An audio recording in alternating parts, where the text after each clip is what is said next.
Welcome back to the Get Stuck In podcast. We are back from a little week's break, and I think we're going to try and roughly fit that in. So, about every 10 episodes or so, we'll have a little break, as well as on the 10th episode, we'll probably try and do a episode with just me and Max to sort of talk a bit more in depth about the footballing stories that are going on. And we do have a guest again this week, as we are going to do with most of the podcast. We're going to be asking the four questions we ask every single guest. And today we have Cam, a Bristol City fan, who will be joining us later on for those questions. But in the meantime, we're going to be doing part one. It's going to be me and Max having a little brief discussion about football this week. We're going to leave any England chat that's coming with Cam later on. But yeah, I mean, the international break is the international break. We don't particularly care right now. Let's be honest, I think most football fans feel that way. So, looking at things to talk about, we have Liverpool Arsenal this weekend. Obviously, that's the get stuck in derby nowadays. So we're going to be dealing with that a bit later on at the end of part one. But first, we're going to jump in with huge news today that the Champions League are supposedly, reportedly, going to be sort of putting through and accepting a new format. It's been delayed. I think the decision's been delayed a little bit, but it's looking pretty likely according to all reports. So, a quick summary. Basically, there's going to be no group stage. It's going to be four more teams. It's going to be 36 teams. It's going to be sort of a league format where I think you play, is it 8 or 10 games against different teams, 10 depending on months. the, Yeah, 10 yeah, months first phase. yeah, depending on sort of rankings. I mean, there's so much to break down. I want to start with the thing I just think is crazy about this is how it can be considered fair when it's like you're playing 10 different teams, but you're all in the same league group. Because you can say, like, PSG is second best in Europe, Bayern are first. Playing those two is a completely different, like, ball game. And obviously, you still have seeding now, but the group stages are just like, it's just different in my head. It just doesn't make sense. And I feel like it can just be, yeah, I think it's purely on that point alone, I think it's ridiculous. We'll talk about some of the other critiques of it and elements of it. But yeah, where do you stand on just first of all the 10 matches against different teams for each club? No group stage. What do you make of that? Is it definitely no group stage? Yeah, so they play leagues. They play these leagues Oh, and then they all as go far, through. and then they all go into like a knockout. I think it's like I think then the top eight almost go straight through, Oh, okay. and then the rest play like the other 24 or something play a little round of 16, whatever you want to call it. But yeah, initially there's going to be 10 games, different teams, points will go into a league. Where do you stand on that? Just purely that factor.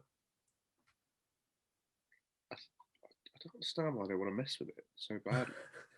Like, Mate, what? it's famous that the Champions League, people, it's synonymous with people hating it. Everyone hates the Champions League. The Champions League is not entertaining. It's completely broken, and this is an amazing decision by them. You have to fix it. Honestly, I'm not I really. I yeah I don't think anyone can explain it. Just, Like it's just it's ridiculous. so Like good as it is. yeah, so It's the good. thing I most look forward to in football each year. Yeah, The quality of football is mad, and like doing this, I do think it just. I know it give teams opportunities, but those opportunities are just going to go to the big teams if they miss out. Or wild card entries. I mean, come on. yeah. You might This wild card thing. you I might think as that well just name them. Let's give it to the big clubs for yeah, we don't do as well as we think. I yeah, mean, Juve are basically like Juve and Bayern are basically guaranteed to score every single season with yeah. that.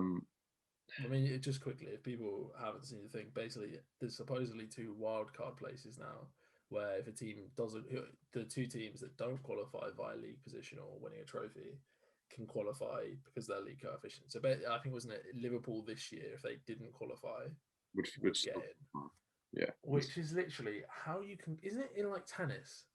I'm not 100%, but don't you get wild cards where someone kind of random gets picked? yeah, Or in the Ryder Cup, like the coach just gets to pick someone they think, yeah, ranking wise, he's not one of the better golfers, but I back him. This is not, let's just, Southampton was so good to watch this year. Let's yeah, just chuck them in. This is, let's keep Liverpool in it.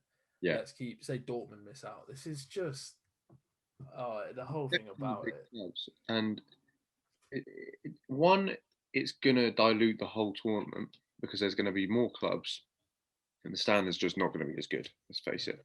And two, I mean, it's just a complete farce in terms of just making sure that the big boys are all nice and happy. And I mean, like, literally, we as fans, as a fan of Arsenal and Liverpool, who, I mean, Arsenal especially, I think this could be big for us, like in terms of getting us back in it. I don't think anyone would want it. Like, it would be great to be back in the Champions League, but it also takes away from the league. Like, how many times is the league sewn up, relegation sewn up, top four's the thing? Like, this season, the race for top four is crazy, and it would just change everything if it was like, yeah, but if we miss out, then who cares? Like, Yeah, I it would be, just, honestly, I'd have no concern about it. Concerns about yeah, yeah. it. Liverpool could finish, literally, surely that means Liverpool could finish about 15th. Yeah. And they just be like, oh, here you go. Here's the. It's not even Europa League. We Here's wouldn't the have to, we Champions just have to League. make sure we don't get relegated, and then we'd be fine. Yeah, Just put all our effort into the Champions League. yeah. It would make that's a good point actually, because it would make a lot of the leagues a little bit redundant Yeah, because certain teams don't really have to fight for a I place. think isn't another point which it just goes so another sort of element of it which goes towards that point is I think there's going to be less or no qualifiers. Like, you get like the winner of Mm, the Belarusian league or whatever playing Celtic or someone like that. I think they're going to be gone, but yeah, I'm not 100%. The the one of the key impacts we just mentioned off camera, but one of the key impacts I think there's a story about on the BBC about English football. This is going to seriously put under threat the Carabao Cup. Well, the fixtures of the earlier rounds being played, because obviously all the teams in Europe are going to say we're playing in Europe. France got rid of their second cup. Do you think? Do you think this would be the end of the cup, or do you think they somehow work a way around it where they just fit the games in, or what do you think? What impact do you think that has on that competition? I'm not going to say the same thing I said before we started recording this. um, just the Carabao Cup seems redundant to me. Yeah, No one, that's a much no better one way of apart from saying Man it. City seriously actually wants to win it. So Yeah, but I don't even think you can say Man City care about it. no, Man City are they've kind of like, got a good enough well, it's squad that they there. We should probably. It would be rude not to win it. yeah, I know. I mean, you have got the best squad. We might two starting caliber like champions. Yeah, I mean, literally. Obviously, the FA Cup is deemed better, and Arsenal. There's that sort of joke thrown around recently. We're a bit of just a cup team in winning the FA Cup, and it's like the best seasons of my life as an Arsenal fan, because I wasn't really there. I wasn't really aware of the Invincibles and the Champions League run and stuff. Have been we finished fourth and we won the FA Cup, or even we didn't finish fourth, we won the FA Cup. Man City is almost an automatic. You've got the Carabao Cup. Like, every season you start, you're like, if we don't win the league this year, that's awful. If we don't do well in the Champions League, that's awful. We've won the Carabao Cup. Like, they may as well just give it to them at the start. And I don't know enough about the powers that be to know if they're going to ever get rid of it, like France have opted to do. But I mean, there was talk. I remember when there was all I think it was around the Super League talk, but that maybe you could have it where the top six aren't in the Carabao Cup. But then, do you think other teams would want to compete in that? It's a little bit like the St Johnston's Pace Trophy then, where it's just Yeah, won a League Two, yeah. and then the reserve, like the under 20. Reserve teams now, yeah. Yeah, that's a good point. I mean, I think they would, but it also means it's sort of like a pity trophy Yeah. for teams that aren't quite. It's like, I oh, mean, it's just you not going guys to are too compare good to for winning an me, FA Cup, so is it? huh?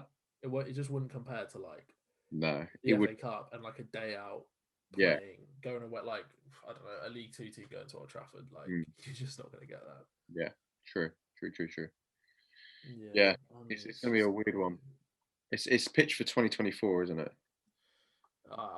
Yeah, I assume so. I wasn't 100% sure, but I mean, I guess it's worth mentioning. Apparently, Van der Sar suggested this, so Silly. credit or non-credit to Van der Sar for this jam. I mean, I think you said just before we came on, the Super League was put forward, which everyone said Yeah, I absolutely saw a we tweet don't about want it. this, Yeah, and then the Champions League are basically gone, well, let's just do it. Yeah, it's not. Let's just do it with our Champions Yeah, League I instead of saw a renaming tweet. it. Yeah, I saw a tweet saying that basically they look like they got so scared of with this talk of the Super League that they've just done it within their competition. Yeah, Um, yeah, I just don't like it. I don't know. Part of it obviously is like everyone's a little bit skeptical of change in any yeah, manner. So, but saying that, I just think there's so much. The big teams dominate as it is already. yeah. Like, why safeguard Like, that? I mean, this is The what I only mean. reason is pure. Like the only reason I can personally think of, I might be wrong, is purely for financial reasons. The bigger clubs Yeah. make it. It's a financially beneficial situation. Mm. But it's the world we live in football. It's not like American sports where whereas the market is trading Yeah. and signing free agent players. It's a buying system. It's a Yeah. buy and sell system in football. So for me, it's just I mean, I was gonna say then, like I said at the top of the show, like the idea of a league just doesn't seem fair to me in terms of how it would end up being seeded. I mean, the groups are effectively the same thing, just sort of split down. So it's like the Champions League big boys. They've already got this advantage. I mean, I remember when Arsenal were this sort of joke team that would get through, but then they just lose the first round. Every group we got, it was like, okay, we've got Bayern, and then we've got two teams. We're gonna get through. There was even the year we had Bayern, we had Olympiacos and Dinamo Zagreb, and we lost the first two games. We literally, they were like, they've got to beat Bayern once and then win the other two. And we did it, and like we won. I think we had to win 3-0 Olympiacos, and we did it. And it's like it's this system right now is completely on the big club if they don't do it. If you can't get through, you've been given everything you need. Like Man City, I mean, Man City just play the hardest teams were Gladbach and then two teams you'd never heard of. So it's so weighted already, arguably. What more do you need? And I guess maybe I'm not 100% sure how they can do the seeding. Do you reckon you'd be getting more sort of big team meetings in this league system, which I guess would appease some people? yeah. But come on, I mean, we get these every year. It's not like we're lacking in them. I mean, Yeah. okay, maybe these quarterfinals that we've got now aren't the showcases. Like, I mean, we've still got Bayern, PSG, Madrid, I Liverpool. mean, I wouldn't, So many storylines. yeah, I wouldn't agree. I think this quarterfinal group is like one of the more exciting ones we've had recently. Even And Chelsea I think, Porto, a great matchup. yeah, and I mean, like the group stages, like I say, would you maybe get more games? I mean, what if you're playing 10 teams? I guess there's 10 different teams you probably will play have different matchups. I mean, in the group stage, you play another big team But twice. Just again, it's just not as exciting for me. If it's in a league, the fact is, I'm here for knockout football. yeah. I want a 14 group where it can swing Well, on it's every. like imagine like I said with the Arsenal one, you lose the first game against the team you should beat. You've Hmm. got to go perfect. You've got to do it. Like It was it's like, so psychological. It's brilliant. okay, a good example. The year we won 2019, we lost Yeah, to Red Star Belgrade 2-0 there. Team yeah, we should have beaten them. And that basically mean we had to beat Napoli by one goal, and it had to be 1-0, and we yeah, did. And that was a massive game, and it all rode because we lost that one game. I mean, this year United lost at Istanbul Başakşehir, and that ruined their whole thing. They'd yeah, beaten Leipzig, they'd beaten PSG, and that just knocked them off the rails completely, and they couldn't yeah. recover. So yeah, it's just with a ten matches. I mean, we're gonna know who's won the league in the first five. Mm. So yeah, for me, it's just I don't like it whatsoever. Not a fan. I just think it's going to ruin. I think it's just going to ruin knockout football in Europe. Do you think? I'm just sort of looking now. They're saying a couple of the things, and if we sort of go back a little bit to the EFL Cup situation, they're sort of saying you could completely scrap FA Cup replays and then push the EFL Cup to basically extend it. And you know how this year the final's not till the end of May or something, isn't it? So you could kind of just extend the run it would be over to allow time for games. Or as we said with the paint trophy, well, it used to be called I think it's just the EFL trophy now. You've got the under 21 teams taking part, and they're saying the teams in Europe, could you put into the EFL, the Carabao Cup, could you put in their youth teams? But again, do do I don't know, Southampton say they're not in Europe? Do they want to win the Carabao Cup and beat Arsenal under 23s? Like, would the 23 teams even get that far in? I think playing against sort of Championship and Premier League teams, I don't think it would even be close. So, and then obviously the third option would be to abandon it. I just read that apparently it's 99% done. This going to happen. This new thing. So I guess that's a question that we're going to hear the answer to pretty soon. But I just don't know. I have to admit, I don't really care about the Carabao Cup. Like, if the Carabao Cup goes, I'm not going to lose sleep over it. And I think a lot of teams will be upset, I'm sure. But think about the games you don't have to play, and it just gives you an easier run. And also, I think the thing with the FA Cup, it comes in January when you kind of know what you're doing. You're like, okay, this is where we are this season, and it can give a team like, oh, we're down in the dumps in the Premier League, or we're pushing for this, and you can be like, this could save our season. This could be a little cup right now. Like, as I mean, I think when we talk to Cam later on, one of his things will I've sort of spoken to him. It's going to be a cup run that Bristol City had, and those kind of things. I mean, Arsenal last season. I mean, what was happening for us in the league? Win the FA Cup, everything changes. So I think the FA Cup comes in at the perfect time, and whether that was why it was chosen to take place, then I don't know, but it works. And I just think start the season, especially if you are in Europe, it is a bit of a distraction. You're just like, oh, got another game in that, got another game in that. So I don't think people will particularly be upset about the Carabao Cup. I'm not gonna lie. Yeah, I think also it's the most least significant cup apart from obviously like you have the Community Shield and all that. But I mean, in terms of actual like managers and players, I'm sure a lot of players would want to win it. But I think for a lot of managers, it would be a big help if they didn't have that competition at the start of the season where you're playing. I mean, I know it was different this year, but because of COVID, and they had to cram it. But Yeah, we played the first 3 rounds in the first 3 weeks of the season. In fact, was it the first 4 rounds? I'm not 100%, but yeah, Even I so, we had the quarterfinals matchups within the first month.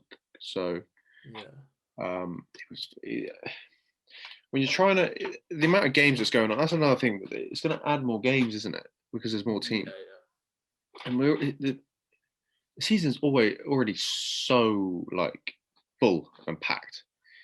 Um, I even found myself recently not being as interested as I have been, which is the first time in years. Maybe it's because Liverpool aren't doing well. I mean, well, I was listening to a podcast and they said they were talking about football player burnout, and they were like, it's actually a real thing that fans can burn out. Like, I mean, I've purely taken this international break as a break. I haven't watched.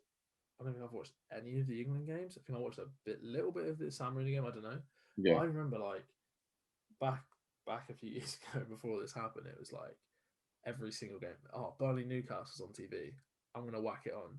Now it's just like there's Leicester Southampton. Like, normally I'd be like, what a game! I really want to watch that, but you just can't keep up with it all. Having all the games live and so many games. And I had another point about the Carabao Cup, but it's completely skipped my mind. Oh man, you keep talking. I'll try to think. I mean, yeah, Oh, I remember it. Sorry. Do you think if the Carabao Cup went, would that make the FA Cup better? Like, yes, I mean, we talk about the treble with Man U and how good that is. Obviously, the treble would still be great now. I didn't. Obviously, Man City haven't done the European one, but they did the domestic one. But if suddenly Man City don't have the Carabao, or every team doesn't have the Carabao as this fallback, we're not going to win the league this year. We want the FA Cup. Like, it would just give it so much more life again. FA Cup would be revitalised massively. Like every team's got to go for it in that if you're going to win a cup. Yeah. It's your best chance of winning a cup in the UK. Like it's your only chance, realistically. But, Literally. um, Literally. yeah, it's just just shift the weight onto it much more, which is how it Yeah. should be. All the pundits on TV, they all talk about the magic of the cup and how good it is, and they still seem to believe that it's got the same sort of shine I to it mean, the did FA Cup years ago. is not. It's not the same. Like, But, I think maybe it's because we won four in however many years, but the first FA Cup we won, 2013-14 season, I think it was. Since then, I've felt differently about it. Like, and maybe that's because we won it. I'm not sure, but like, I remember those games. We played Wigan in the semis and we won on pens, and then we played Hull in the final and it was 3-2. We went 2-0 down, and like I think we played Tottenham and Liverpool in the earlier rounds. They were really good games, and then the next year we won it. We beat like Villa 4-0 in the final, and it was just like, oh, okay, yeah, we've won, but yeah, and like remember Wigan Man City final? That was the year before we won it. Like I do think since about that time, at least for me, it's dipped. And I mean, compared to the '90s, you can't even imagine how much it's dipped. Like, I think Ian Wright, I love him. Listen to loads of his stuff. I think he's mentioned how much he loves the FA Cup and how different it is. So I think take away the Champions League element of it. I think losing the Carabao and, like you say, putting the weight to the FA Cup, I'm all for that. Like fully for that. But I'm not for the Champions League. I mean, just everything about it, the quote unquote wild cards, because they're definitely not wild cards, and more teams and league system. I don't care. I don't want it. But apparently I it's going to completely agree. happen. I So completely buckle agree. up. That's the only positive I think if the Carabao Cup goes that Just that, literally an eye that for an eye. the FA Cup has some weight on it. Yeah. Yeah. Apart from that, should we move on to the big one? Or just quick, just literally, just Yeah. to, sorry, just to end that. Like, it's like you get that with so many teams now. They don't particularly like their owners. They don't feel like football is the focus. And I think people need to accept that football isn't the focus for the people running football. Like, this happens. Yeah, I think it's awful. Take the positive that potentially the FA Cup's going to get better. Like, that's all you can do. Like, yeah, I want to win a league. Probably not going to happen because of certain people in charge. Just enjoy watching Saka play. You know, like you can't change it. Unfortunately, at least the majority of fans can't change it unless you have a lot of money.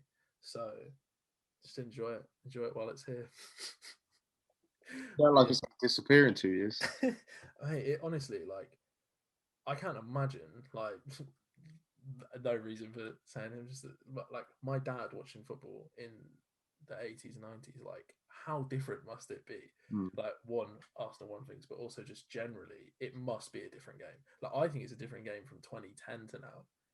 Like I watch 08, 09, Ronaldo, Rudy, Man United, and I'm like, that league, that season compared to Man City walking the league,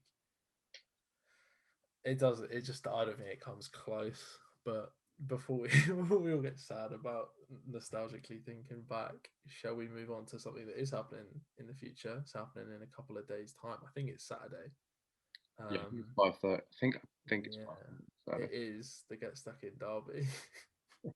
Arsenal at home. It's probably the lowest level the two teams have been for a while. Yeah, yeah, I yeah. would think because Liverpool have been so good I mean, because you've been Arsenal rubbish have been for so years. good. But- um, I talked to my flatmate earlier on, who's a Liverpool fan, and he said if Fabinho plays in midfield, you win.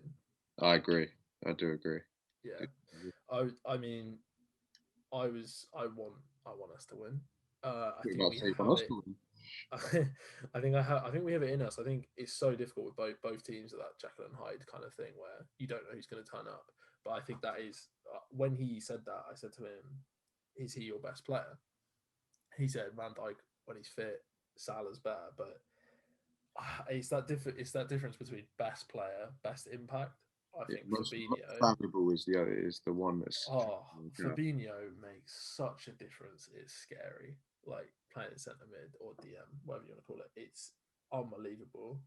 And I agree. I mean, actually, interestingly, I think it was Arsenal Liverpool sort of 2, 3 years ago, whenever he joined. I don't know if you remember this game at the Emirates. I think it was 1-1. I think Milner scored, maybe Lacazette scored for us, but it was Fabinho's debut or very early game for Mm, him. And do you remember he didn't play for like 6 months? yeah. Or didn't play for a while? He had a shocker. I remember like thinking they've really Oh, wasted money here. yeah, yeah. And then obviously what's happened since has happened. I think he's so I don't know if he's underrated because I think people do rate him, but he's so good. He's so important. For me, he's the Uh, best defensive midfielder in the world. I yeah, am. I mean, I think the only other people, I think the only other one people would argue is Casemiro, who I don't know enough about. Like, I'm not going to Kante pretend to when he watch him. plays as well. Yeah, and the other one who is a very different kind of DM, but I am in love with Kimmich. I think he's Yeah, just no, agreed. Yeah, agreed. incredible. But yeah, in terms of sort of destroyer or just dominates the midfield. Fabinho obviously is up there. He's so good. But if we take it a bit wider from just that, then do you think Liverpool are gonna take all 3 points from the Emirates? I think it's a tricky one because one player that I feel like hasn't got enough praise this season is Lacazette. I was thinking about this the other day. The guy's done very well this year for a guy that is sort of viewed as a good striker in the Prem. Not excellent, but sort of like Yeah, mid-level, decent. It will get you 10 to 15 a year, maybe push yeah, 15, 16, 17. But he's been consistently scoring for you, and I feel like he hasn't got enough praise for it. And I feel like he is a threat in this game. He always seems to score against Liverpool. yeah. He really likes to go against Liverpool. To be fair, Um, I do see us winning. It's really dependent on the centre backs because I say this about centre backs and goalkeepers in that true test of them is when they make a mistake Mhm. and they come back from it. Because every centre back and goalkeeper can look fantastic until they make a mistake and then it just unravels.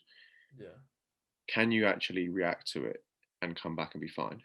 That to me is whether you're good. And I haven't seen the centre backs make a massive mistake yet. If they do, can they handle it, get on with it, and recover?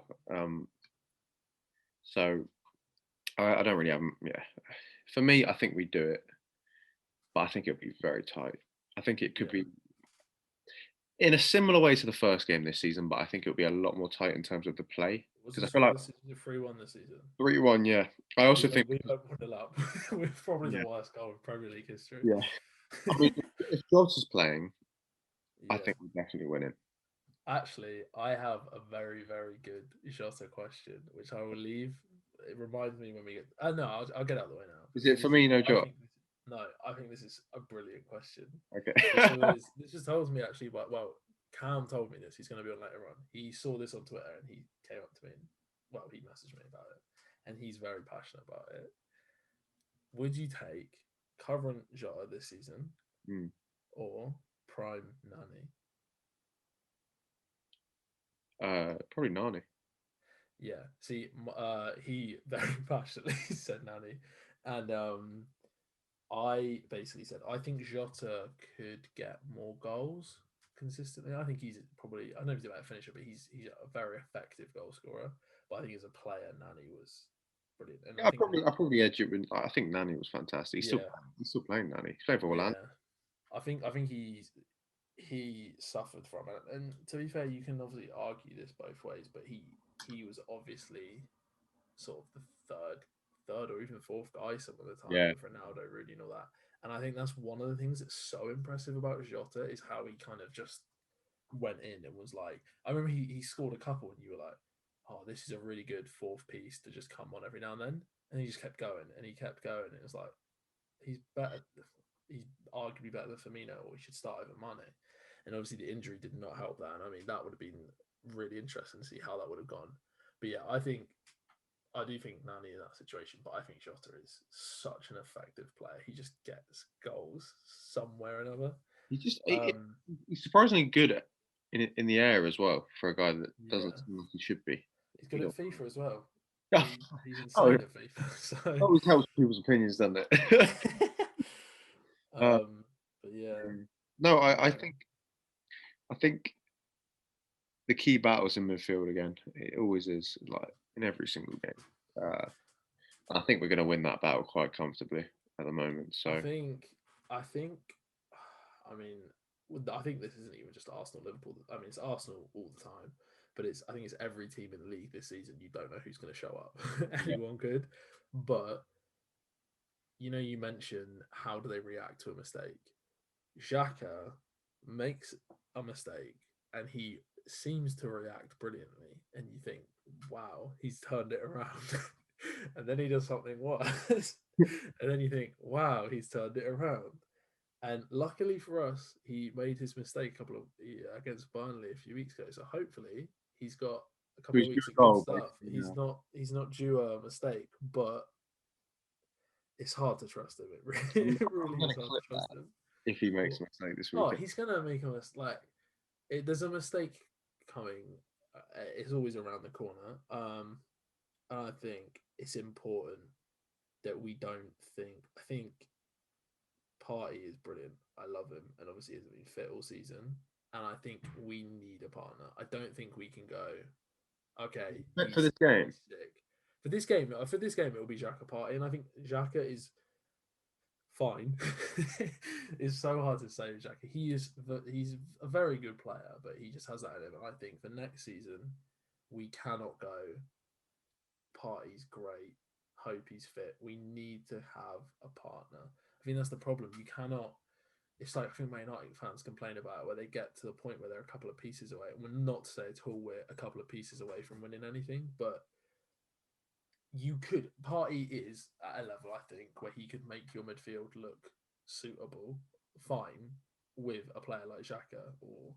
I mean, if Torreira comes back, but I think we cannot just go. We've ticked that box. I think that would be a priority for us, and I think centre back still, unless Saliba. I mean, I still think we should give Saliba a go. I don't really understand why he's been loaned out and like sort of treated how he is, but I think centre back, central midfield, and Erdegaard. If we keep Erdegaard, I will freak out. He's so good, and I think he, in the same way Fabinho is sort of the key for you arguably in this game. I think Erdegaard's the key for us in every game at the moment. He is so good, even against West Ham. Obviously, comeback was great. He was great in the comeback. When we were going 3-0 down, he was the only one playing well. He was the only one keeping going. So I think he could be huge. He did get a slight knock for Norway apparently, but I'm hoping he's going to be fine. just on the, I wanted to ask you because I spoke about Lacazette. Do you think you should sign a striker this summer? I literally listened to Arse blog, which is obviously like sort of the biggest Arsenal podcast, and they were literally answering this question before. And I think apparently the general consensus and Nketiah is going. I don't particularly know what sort of went wrong. He just completely stopped playing at one point, and I don't fall out of the decision. I think he's fine, but he's gonna get good money. He should get good money. I mean, we joke about like the of Liverpool's amazing ability to sell people. If He you go goes to for less Liverpool, than Brewster. It's ridiculous. oh, he's gonna go. He'll go for 15. He should go for 25, like probably. But anyway, Aket is going apparently. Balogun contract is up at the end of the season. I thought he'd signed one. He no, he hasn't yet. Unless it's literally happened in the last 5 minutes, he hasn't. But Arteta has remained very confident, and his agent has basically said they're like trying to decide. Like they've got loads of offers apparently. My hope is they've said Nketiah's going. They've and we'll come to that in a minute. But my hope is they've sort of said you're the guy next year. You're going to be the third, or maybe you're going to get loaned to a Premier League team. But now that you've seen Nketiah's out your way, you're coming. I mean, I say all this. I haven't seen enough of him. Like he scored in the Europa League and he's supposedly great under 23s, but that really you've seen so many times that isn't it. And then you've got Lacazette, Aubameyang staying. He's so much money. He'll play up front for us next season. I'm very confident. Lacazette, as you said, this season, I think he has had periods where he's been awful, which I think is the only reason I would disagree with what you said. He's had periods where he was starting and he was not good, but he has also had periods where, especially when Aubameyang's dipped, he's come in and he's really, really done well. I think his hold-up play, a bit like Firmino, a bit like we said with Martial, you almost can't look at him as a goal scorer and judge him purely on that. He does bring other things. So I think he has been good, and he has a year left at the end of this season. So I think I would keep him, unless you got a really good offer, which I don't think is going to come because he's 30 now. I would keep him, especially if Balogun goes or loans, keep Would you risk losing Lacazette. three though? Huh? Would you risk getting nothing? Yeah. I mean, if you sell Lacazette next summer, sorry, this summer, he's 30. What You're are you probably getting? going to get an offer Getting with Christmas. money? Oh, sorry. When it comes to No, Christmas, so what I'm saying is that if you don't sell him in the summer, yeah, you don't really want to extend him, do you? I think I would. If we didn't sign in the summer, I would keep him and probably let him go for free, or at best, I would give him a 1 year just to Yeah. sort of keep some value. And then Yeah. the other player I was going to come on to was just that supposedly Martinelli has been told you're a striker for us. You're not a left wing. All right. which apparently there's a bit of sort of disagreement from him, and he thinks he's a left midfielder. But I think our best games this season have been Odegaard, Saka, Smith Rowe on the left, and I think Arteta likes having that kind of more technical, more Yeah, midfieldery kind of player than a. And I mean that's why Aubameyang, like, this is the thing I thought earlier in the season when people were complaining about Aubameyang on the left, and it was like Aubameyang never had a problem on the left. He was scoring so many goals from yeah, there last season when that was the system. mm, That's not the system anymore, so he no, has to go up front. yeah, And I think I saw I think it was Arsbook as well saying you've got Aubameyang on such a big contract, you've got to play him. He can't play left wing, play him up front. Fine, he'll do a job. I think Arteta wants more of a Lacazette, more of a hold up, but I also don't think a Lacazette is quite good enough to do that. So he's almost got these two strikers who are both good in their own ways, but they're not exactly what he wants. So I don't think I think there's so many bigger issues that there won't be a big fix there. It's going to be Aubameyang. I think Lacazette stays unless something ridiculous comes in, like 30 million. And then Nketiah will go. I think Martinelli and I hope Balogun, but I don't know. I couldn't. He could go anywhere. I haven't actually heard a score prediction from you yet. Like, what's gonna happen? I'm going 3-1. I feel like 3-1 is very common in this fixture. I think it's gonna be a draw. I think it's gonna be 1-1. I think it's gonna be 1-1. Salah will score and Aubameyang will score. But if Fabinho is a centre back or not in the team, we're gonna win 2-1. I think all three of the front three score. I think we win 9-0. I No, yeah, think Lacazette will score again. Yeah, I'm interested to see. This is the question now. I think we're at a point where Aubameyang does not play left wing. He cannot. Like, it's just not worth doing it. No. So I agree. Lacazette, particularly right now, is in better form. Who do you start? And I hope it's kind of. I probably lean towards Lacazette. But I think there's a few injury sort of knocks for Saka, Smith Rowe, which Yeah. will probably affect that. And the other one, we haven't even mentioned him, is Pepe, who this season, like, Been better this year. I feel for him because he's been, I say so good. He's been very good, and especially this little run we've had from sort of February to now. I think like we're something like third or second of the league for like record since Yeah. something like January. I don't know, or December maybe. He's been brilliant, but he just cannot start. Well, he does not get picked. He came on at Wolves and scored a really good goal. He scored at Southampton when we won. He scored at Leicester. Oh, sorry, we lost at Wolves, but he scored a really good goal. And David Luiz was sent off. He did really well against Leicester. He's affecting games more often than not. He got the winning assist, the equalising assist against West Ham. But then it comes to it, and I think Arteta just trusts Saka and whoever more. So I would love to see Pepe. If Saka's out through this knock, which is kept out of England duty, I want Pepe. I still think he's got it in him to turn on. I mean, the end of last season when we won the FA Cup, Pepe was massive in that. He was really good in the final and the semi-final. So I'm definitely not giving up on him, but I do think if everyone's fit, it will be Saka, Smith Rowe, Odegaard, Xhaka Party, and Aubameyang Lacazette. I literally couldn't tell you. And I mean, the other one, I don't know, did you watch the West Ham game? And then you've seen the highlights. West But Ham. Callum, the 3-3. What? What? Callum Chambers playing right back. Oh no, I didn't know. He was. It was start of the game, and everyone was like, "Why is he playing right back? This is really weird." Obviously, he has played right back in the past. He's a sort of right back, stroke centre back. But everyone was like, "Oh, this is really dodgy." Like he's purely on the pitch to head the ball. Yeah. And Jamie Carragher, this isn't me saying this. Jamie Carragher on commentary said he's playing like Carfu. He was incredible. He got the assist for the own goal where he just sort of whipped it in, like basically made the player have to score an own goal. There was barely anything he could do with it.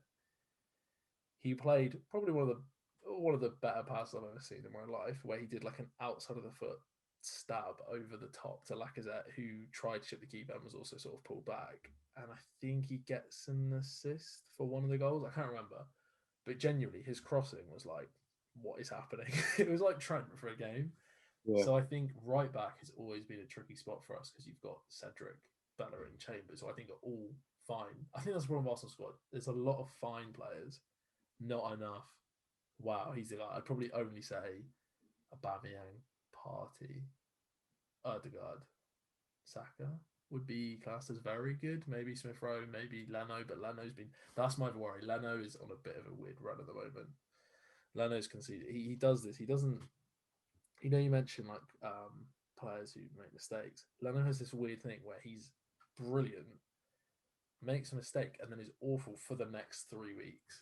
Then he's good again, and then it Yeah. happens again, and it's like I remember there was the run when Arteta came in, and it was a mistake against Chelsea, and there's just a string of mistakes. So he is on a bit of one of those runs. Yeah. So I am not fully confident in Leno, but I think on the day at the Emirates, Saturday night, I'm changing it 2-1 Arsenal. We're winning the game, even if Fabinho plays. I think Odegaard is so good. I think your defense is get atable, if that's a word. And I think we're going to win 2-1. And I think you're right, Lacazette. I'm going Salah, Lacazette, Aubameyang. You're going to go 1-0 up. We're going to win 2-1.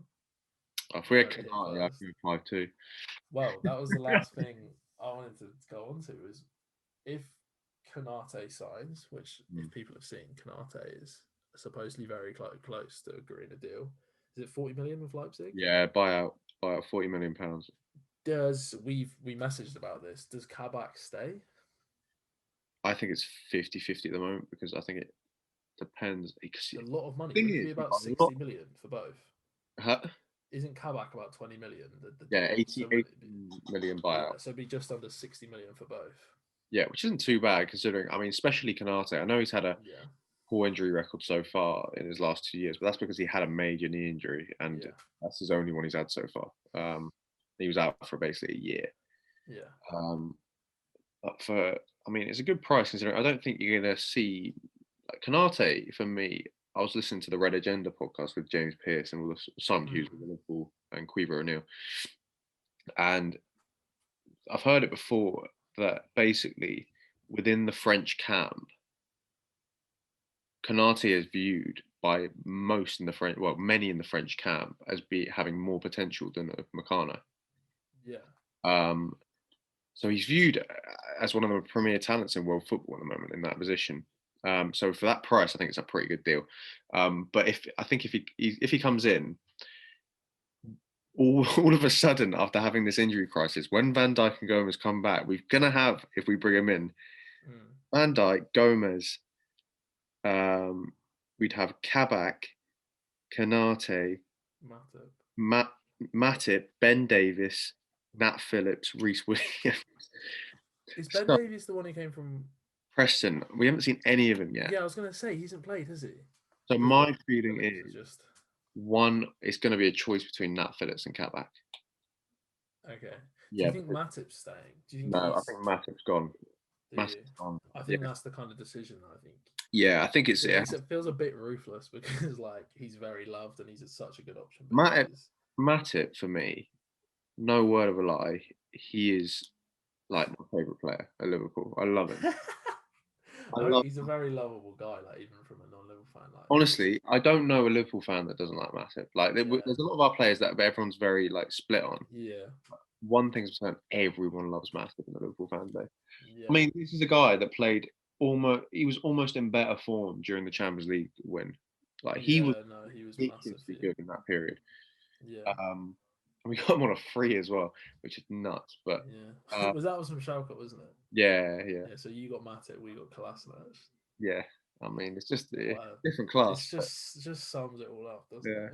But yeah, I think Matip's gone. I just think because of his injury record, he's just not on the pitch enough. I still think he's got the quality, but he's just your best quality is your availability. At the end of the day, you've got to be there to play. So yeah, I think he's gone. As much as it pains me, got to move on from him. So I think it will be Van Dijk, Gomez, Kanate if he comes in, and then I think because we're going to have to keep Ben Davis because we've just bought him. I mean, what are we going to do with him otherwise? I mean, you can.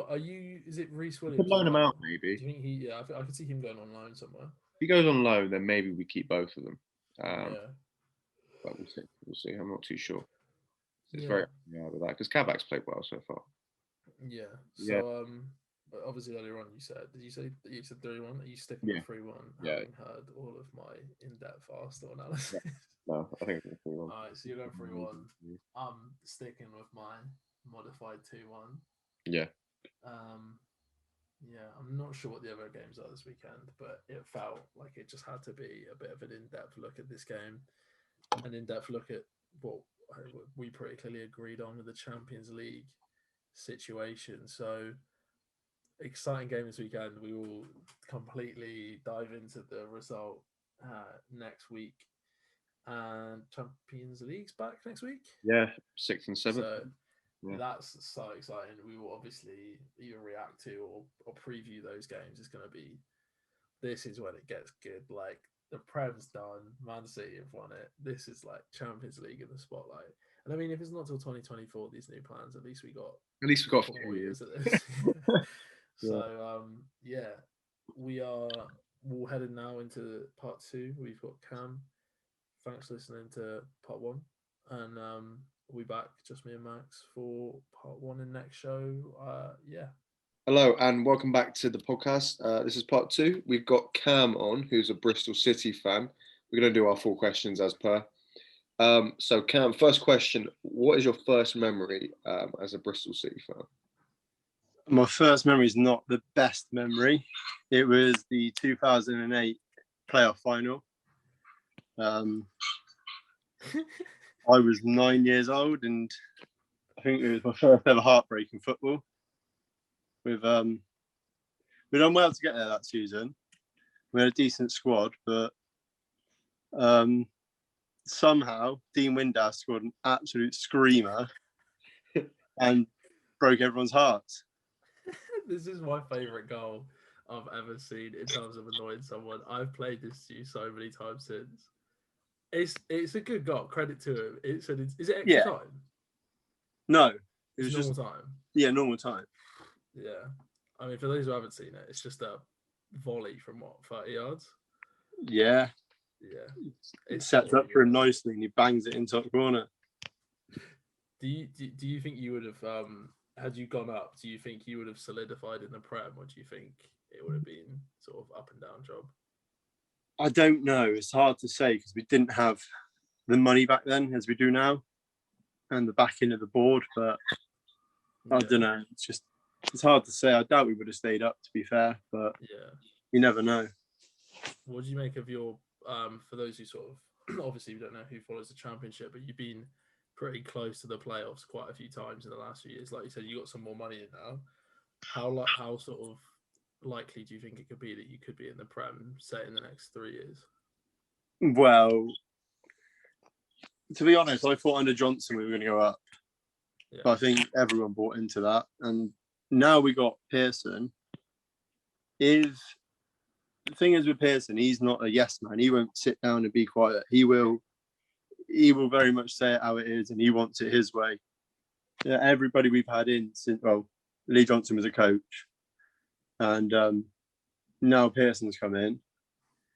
He's a manager, but before that, Holden, he was a coach, but he's come in as a manager. So if he's got any say in what he can do, we signed him on at the end of the season, and he's in charge of signings. I don't see why we can't go up next season, but Championship's always hard to get out of, isn't it? Yeah, I mean, Max, you said it before about your playoffs with Exeter.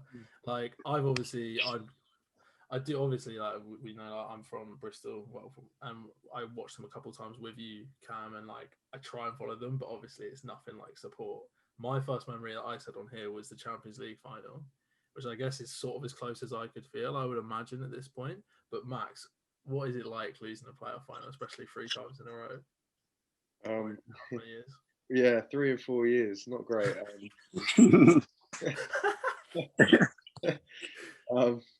Yeah, the first one was a loss to Blackpool in the final. My dad went to that. I didn't go to it. He saw him lose 2-1. I remember striker David Wheeler played for us at that time. He scored our goal.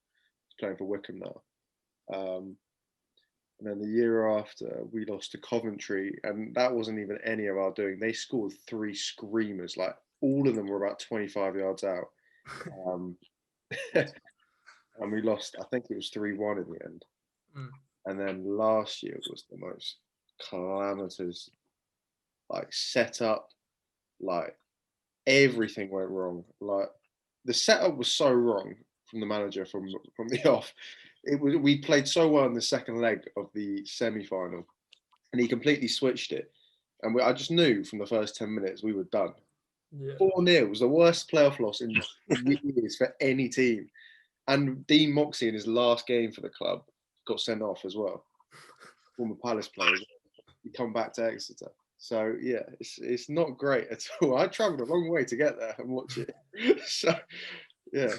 No, yeah, watching that Sunderland doc, I feel like it's the closest I could get to that kind of thing, and it's just so funny watching everyone's face. Like, obviously, like if you're in Liverpool like now or Man City, you lose a final, it sucks, but you're kind of like, we'll be back. But like you say, the Championship is just insane. Those lower divisions, one loss can change your whole future for the next 10, 15 years.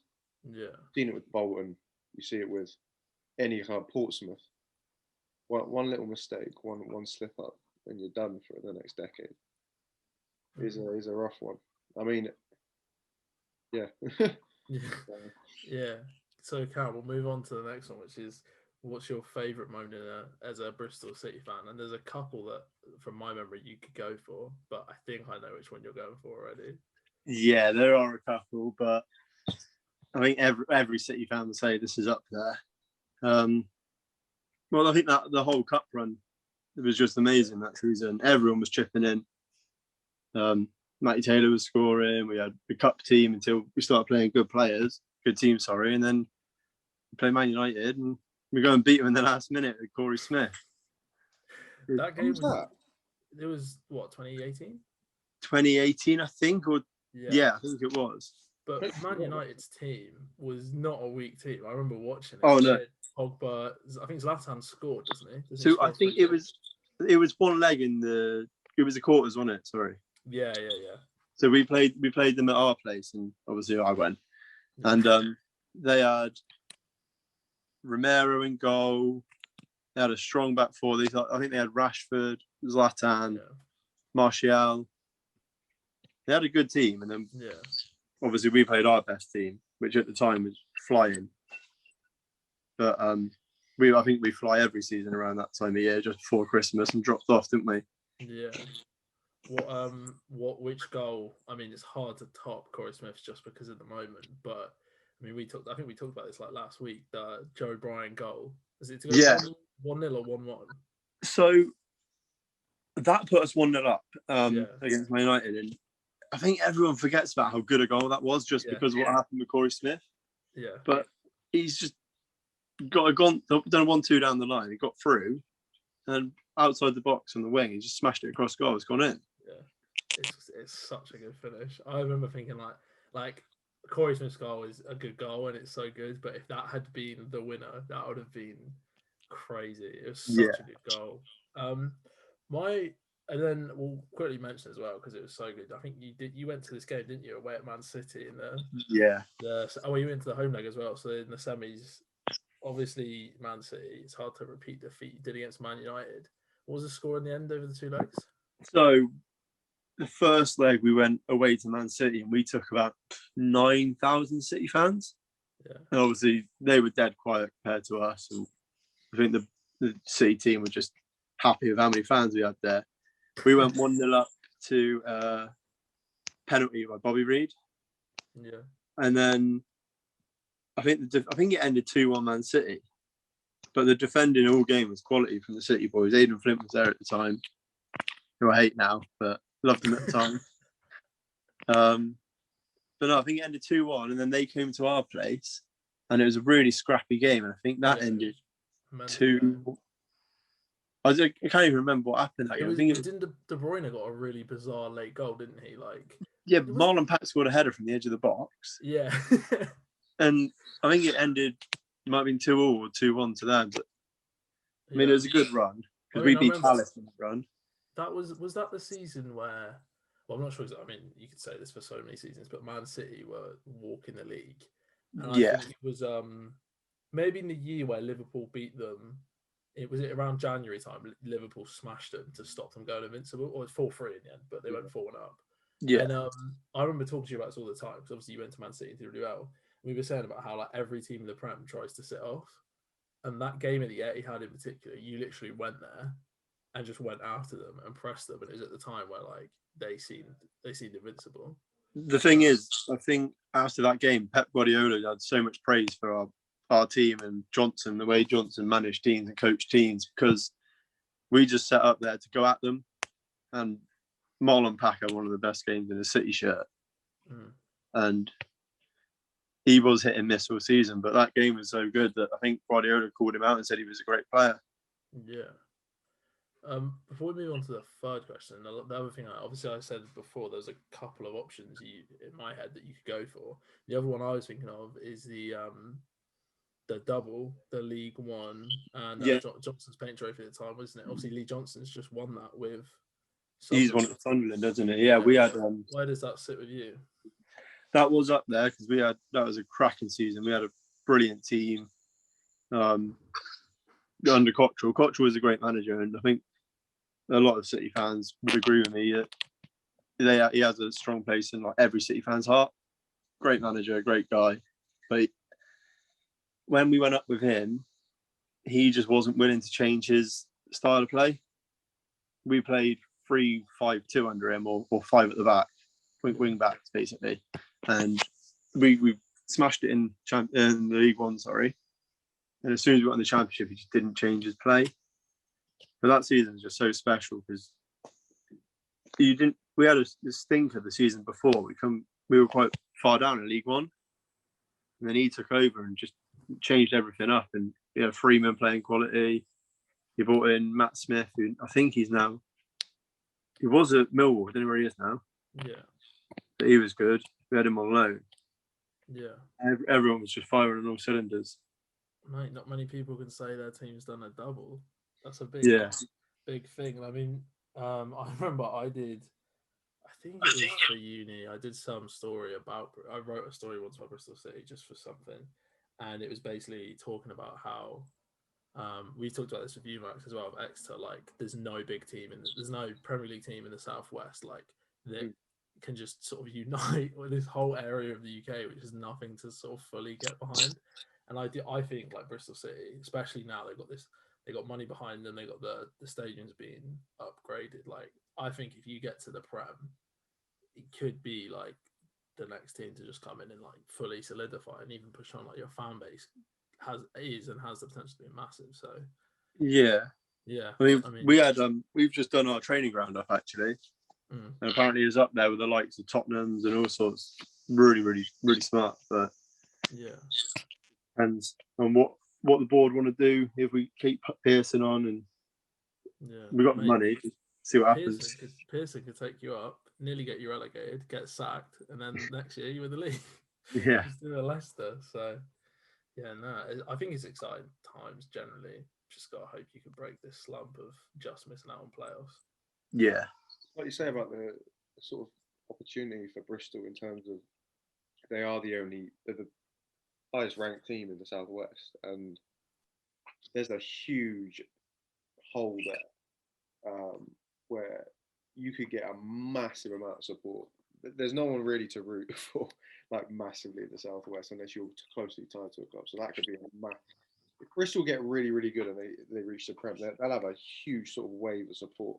That everywhere across the country.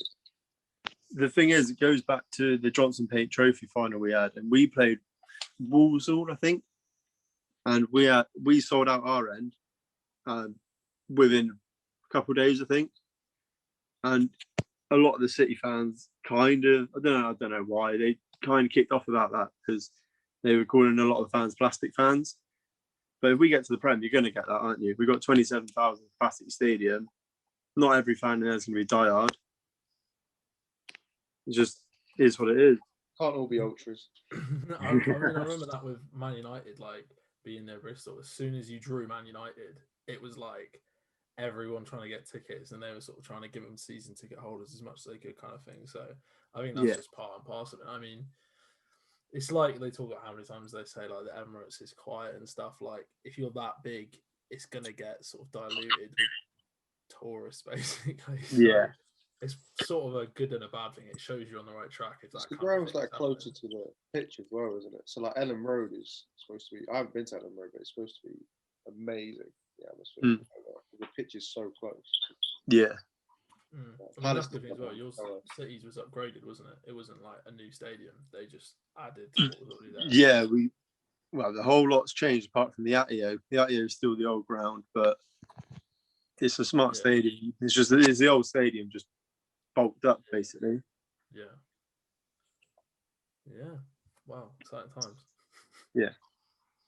Do you want to ask the next one? Yeah. Can move on to the third question. So we like to, this is one that's a bit tricky for some people, but think of your favorite memory outside of your club, basically. Yeah, this is a tough one. Obviously, Rovers going down to non-league was great. But I feel like that's heavily linked with Bristol City. That's just every City fan loved that moment. But they're rubbish. They're going down this season anyway. But I think probably got to say 2018 World Cup. The summer was just brilliant. Everywhere you went, people were laughing, joking, drinking beer, watching football. What more do you want? It was the ideal summer.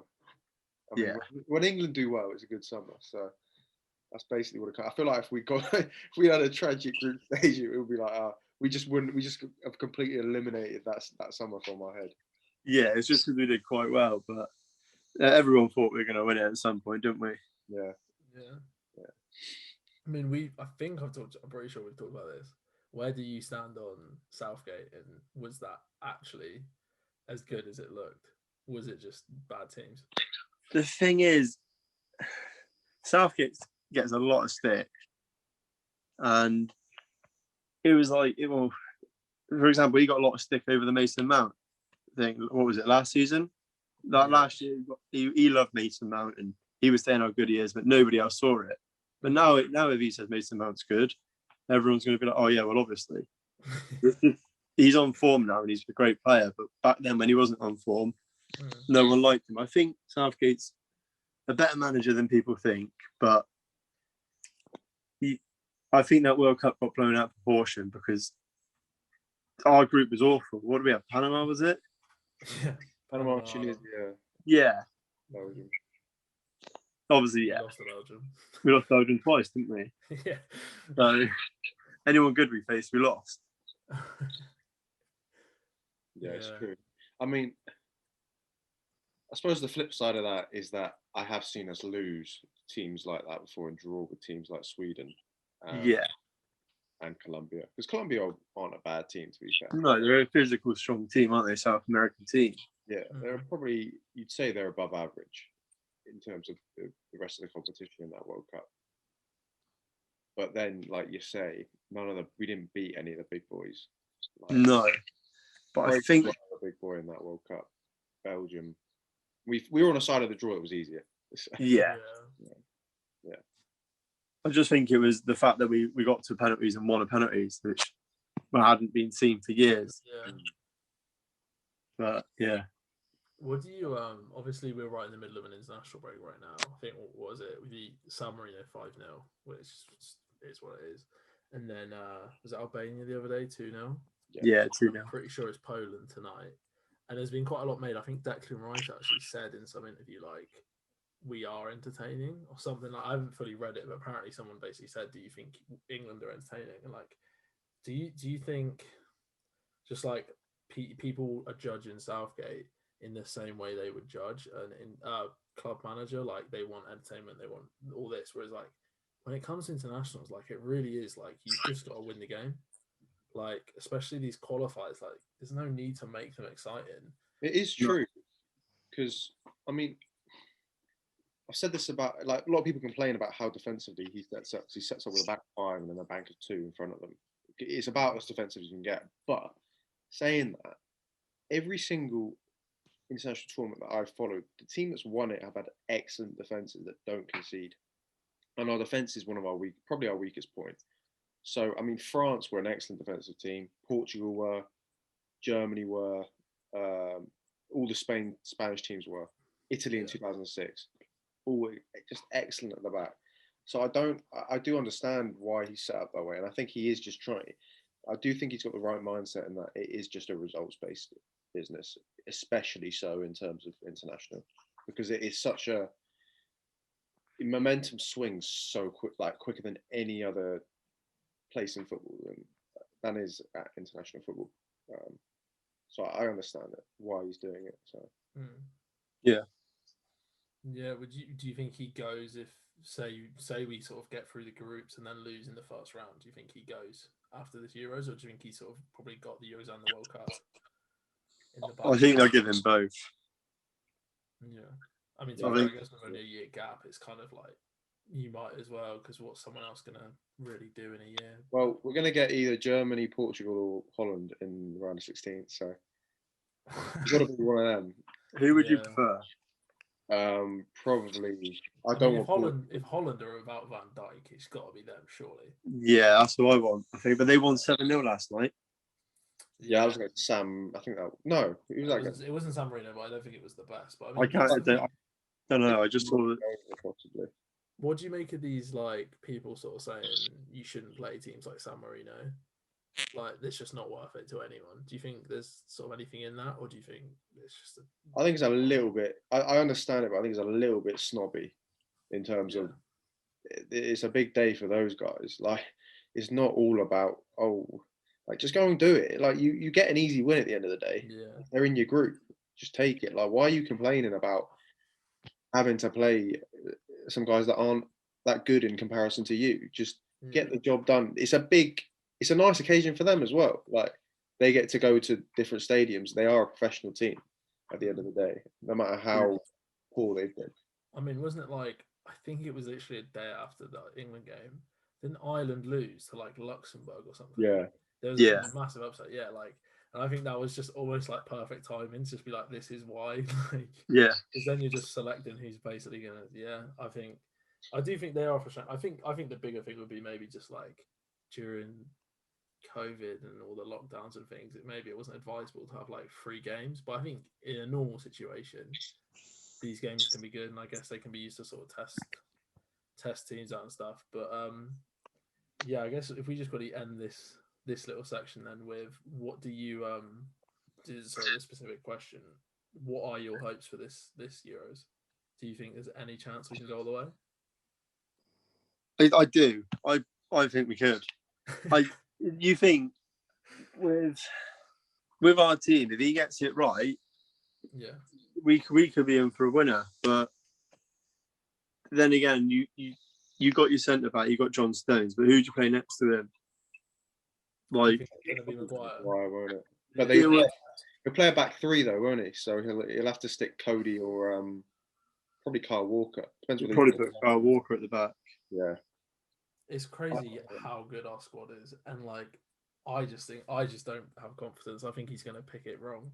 I think there is there to win it, but we'll end up with Grealish not playing or Sancho not playing, and whoever doesn't play is the missing key, basically. If he sets up with a 5 at the back and the 2 holding, he's only got 3 positions then to areas. So like Foden, 2 of Foden, Grealish, and Mount are going to miss out. That's a fact. Who would you rather have there at the 3? I know for a fact that Cam loves Foden. Yeah, I love Foden start for you. Yeah, Foden. Yeah. Foden. See, I think the one I'm coming around to more and more is Mount. Like, not that they should start over the others, but I've watched Mount more recently, and he's so good. Yeah, it's like I was saying. He's sort of overlooked a little bit.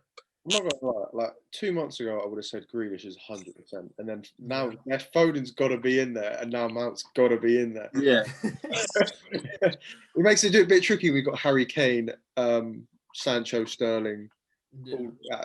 I mean, that's a good point. Where do you stand on Sterling? Because I think there's a lot of sort of wave of feeling that maybe he shouldn't be started. But I mean, I think he will start. But do you think he should be? I think he should be in terms of he's had a lot of years in that England squad. I think he's got you do Yeah. have some experience in the team. Like we can't just go out there with a bunch of just basically Harry Kane and Jordan Henderson as the only experienced players. Yeah. Who do you think? Who do you think starting goal? That's probably the most interesting. It's Pope. It's Pope. All day. Yeah, it's got to be Pope now. I feel like he's going to put Pickford still. Yeah, no, it's going to be Pickford, but it should be Pope. It's like, I don't know. Nick Like Pope Pope's better at an international tournament. That is the biggest tragedy. The guy's done enough for years. Yeah. But yeah. I mean, the thing Pope's better on everything apart from distribution, isn't it? Yeah. But I literally I don't know what it was. I was listening to something where they said the thing with Pickford is like obviously he's been so good in the World Cup, and it's like he's done what he's done for Everton and Sunderland, but like how's he been for England? But I remember was it the Nations League where him and Stones messed up and we lost to Holland. Was it Holland? Yeah. And I'm just like, he's not even got a clean record there, and I just think you cannot ignore league form. Like, to be fair to him, he's actually played quite well in the last couple of months. He's been pretty good. Yeah. Which is I mean, you got to give that to him. But in general, Pope's been excellent the whole year. So yeah. Well, I mean, is it the case of sort of playing for a team like Burnley? You know, you get to. I think it was Mignolet when he went from Sunderland to you. Like when you, I mean, I don't know, but hasn't he? I think I saw he's kept 6 clean sheets for England. Like he hasn't. Yeah, he hasn't conceded a goal yet. I mean, he's probably played San Marino every game, but still, you got to do it. But yeah, I mean, the Euros is going to be. I think the Euros could just be amazing, just in terms of hopefully all this has happened is going to be finally sort of behind or getting there, and I think the atmosphere will be great. So hopefully, if you don't mind me asking, does Sancho get in your team? No, I don't think he does. I think it's controversial, but I don't think he does because I'd have him in there for England. What's he done? Yeah, would you even I start don't think him, Max? Would you start him, Max? Yeah, I'd start him probably. I mean, it depends. It depends who you're using, because if you're trying to fit Kane and Sterling, then yes, I probably wouldn't start him because I want one of Foden or Grealish playing. So. Yeah, what are your thoughts, Jeremy, then? No Sancho? No Sancho. I mean, he hasn't ever really done much for England. He goes missing more than he shows up, if that makes sense. But his stats only look good because he's in the Bundesliga. But yeah, I mean, it's I think it is that how many players do come? I think there's Werner and Havertz and things. There's a lot of players who come from the Bundesliga and just can't replicate that in the Prem. So I do think that has to be considered. And I think you're right. I think even though I think he's a top player, I just don't think he's quite sort of found his place in the England team yet. But now that you bring that up, before we do move on, I've got one player I have to ask about. Do you start Saka? If so, where? If you start him, it's at left wing back, but I don't think he's going to start. What a joke! I don't think he can. I don't think you can. If it is left wing back, there's no way he's getting in. Where would you play? My front three would be Kane. Oh, shut up. Rashford, Saka. No. Okay, explain why not. Because you have Grealish and Foden that can play that. No, Foden. No, you want Foden in the middle. Grealish. You can't play Foden in the middle if we do a 3. No, yeah. Well, yeah. I play a 4. But here's my team. Now that He's we not got this, play a 4. Now we got this far. Here's my team, right? Pope. Yeah. Trent. Oh, you play Trent, okay. Stones. Gomez if Gomez was fit, but Stones probably Maguire. Yeah. Luke Shaw. Henderson. Mason Mount, Phil Foden as a 3. Saka, Rashford, Kane. You ain't winning it with that, are you? Yeah, you are. If you need to be defensive, Rice for Mount. That's winning the World Cup and the Euros. Apart from Saka, that's all good. Oh, shut up! He is so. That's so good. I love it. I love Saka. Let's move on. He's not getting in there. He'll play if he plays into the left wing back. He's wasted there. He's our best left wing back, but he's wasted there. He's so good. But anyway, we're not talking about England. Let's move on to the final question. Yeah. So this is probably the hardest one. I struggle with this massively. Who's one player you wish Bristol City had signed that you were linked with? Well, I've got realistic one, and probably a bit of an unrealistic one. But realistic would probably be. Well, now we've got a bit of an issue with. We got a lot of strikers in our squad, but none of them are very good at the minute. Like, Famara Jesus all right, but he isn't signing on. I wish we bought Ivan Toney when we were linked with him. He was now at Brentford, but we were linked with him when he was at Peterborough. He was a great player, but I mean, that's like Brentford speciality, isn't it? They just get another striker every year. Yeah. It's insane. I mean, my unrealistic one would probably be Jack Wilshere. Yes. What a shout. That is such a good shout. He is so underrated. I mean, fair enough, maybe not anymore since the injuries and that, but what a player. Wow. What a player. His words, not mine. Wilshere's so good. Do you think, how's he done at Bournemouth? I know he scored on his debut, but I haven't sort of followed it much more. Do you know how he's been doing?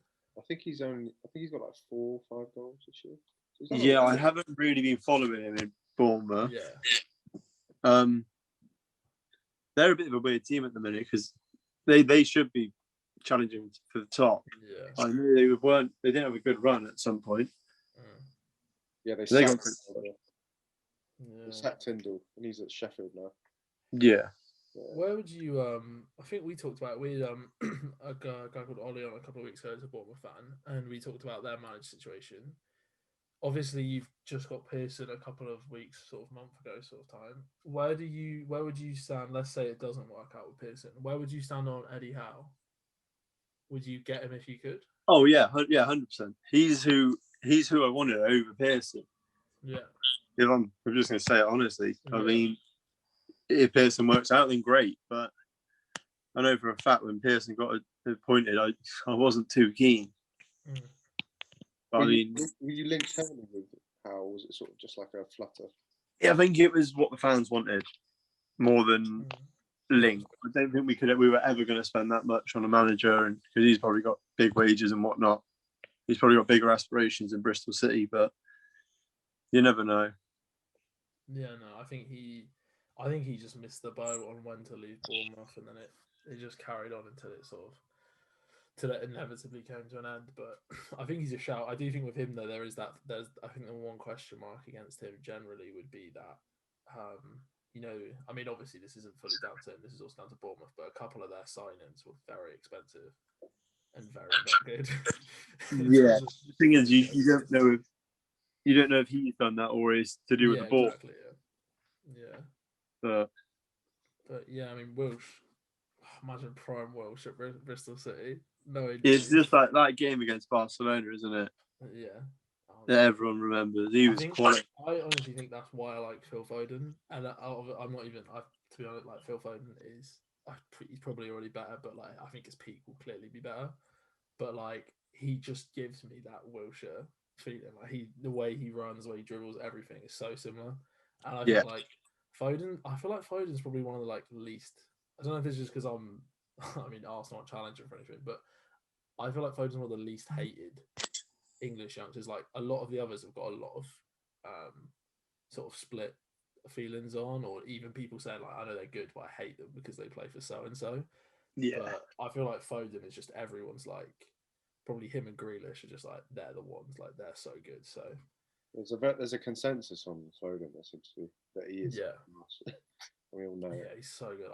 I hope he starts playing like properly now, because even now he's still in and out for Man City. I hope next season has got to be the one where he's like starting every game. Yeah. Yeah, agreed. Well, yeah. Should we? What great set of answers? Yeah. Thanks a lot for coming on, Cam. No, thanks for having me. That's class. Yeah. So we'll be back next week with another show. Hopefully we'll have another guest on from another club. Nice to get some championship representation in. And, yeah, we'll talk to you next week. Thanks.